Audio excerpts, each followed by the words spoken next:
Bonjour à tous. Nous avons vu hier le cri poussé par Dieu qui invite tous ceux qui ont soif, qui ressentent les vides à l'intérieur d'eux-mêmes, à venir à lui pour acheter dans son magasin tout ce qui est nécessaire à la vie et même au plaisir, sans argent, sans rien payer. Mais quel regard porte-t-il sur notre vie? Continuons notre lecture, si vous le voulez bien, dans le livre d'Ésaïe au chapitre 55 et nous lirons cette fois-ci le verset 2.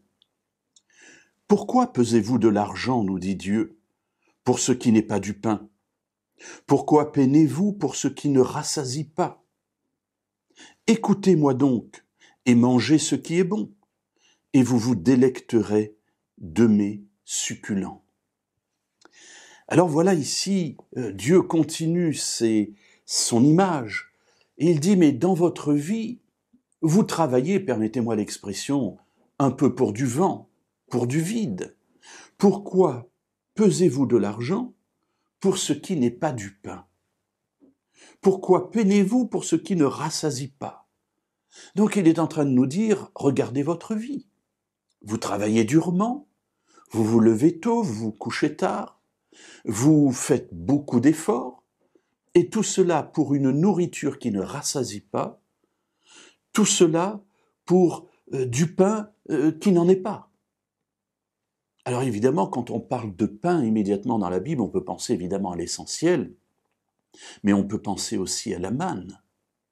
La manne, c'est le pain qui vient du ciel, qui vient, j'allais dire, et c'est la réalité, miraculeusement, que les Israélites peuvent recueillir sans argent, sans rien payer, et qui a été leur nourriture pendant les 40 années où ils ont été dans le désert et où ils ne pouvaient cultiver, où ils ne pouvaient s'arrêter pour obtenir la nourriture dont ils avaient besoin. Dieu a pourvu. Il a pourvu à chaque instant. Et ici, c'est ce qu'il dit. Pourquoi faites-vous cela alors que cela ne vous donne pas à manger? Écoutez-moi donc et mangez ce qui est bon, et vous vous délecterez de mes succulents. Dieu nous dit, vous peinez pour du pain qui n'est pas du pain. Je pourrais dire ça a une forme de pain, mais quand on le mange, ça ne rassasie pas.